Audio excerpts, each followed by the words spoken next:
Le thé mexicain. Nom latin, Dysphania ambrosioide.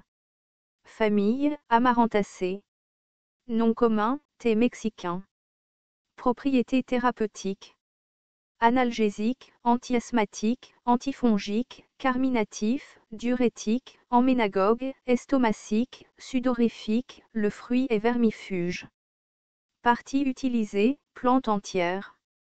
Distribution. Amérique du Sud, Argentine, Paraguay, Bolivie, Pérou, Colombie, Venezuela, Guyane, du Panama au Mexique, sud de l'Amérique du Nord, Philippines, également en Europe dans les Hautes-Alpes.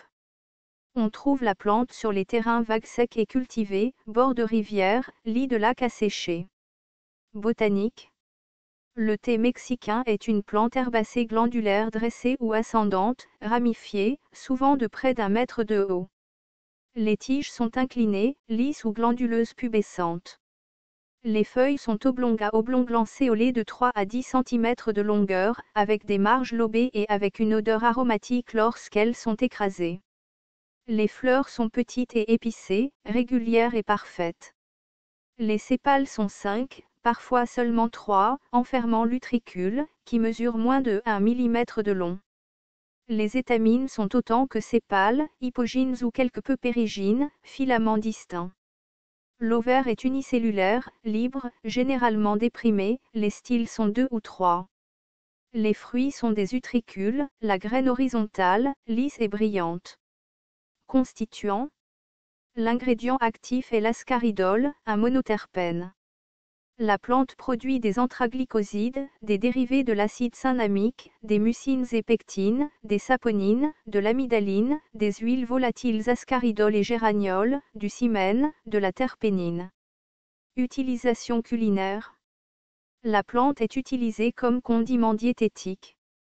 Les feuilles tendres sont parfois utilisées comme potiron. Les feuilles sont utilisées comme thé. Médecine rurale.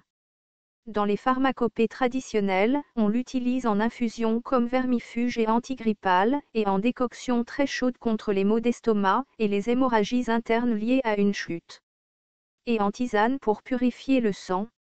Les tribus indigènes ont utilisé la plante pour les parasites intestinaux, l'asthme, la chorée et d'autres affections nerveuses. Une décoction peut être utilisée comme lavage pour diverses maladies de la peau des membres inférieurs, eczéma, ulcères, comme lavage pour les hémorroïdes. Un cataplasme est utilisé pour les morsures de serpents et autres poisons. Autres. La plante est utilisée comme insecticide. La plante entière donne un colorant or vert. Danger. Contient de l'acide oxalique qui est détruit par la cuisson. La plante doit être utilisée avec prudence chez les patients souffrant de gouttes, de calculs rénaux, de rhumatisme. L'huile essentielle de la graine et de la plante à fleurs est à utiliser qu'en externe car elle est hautement toxique. Elle peut provoquer des étourdissements, des vomissements, de la salivation, une augmentation de la fréquence cardiaque et des respirations, des convulsions et même la mort. L'inhalation est dangereuse.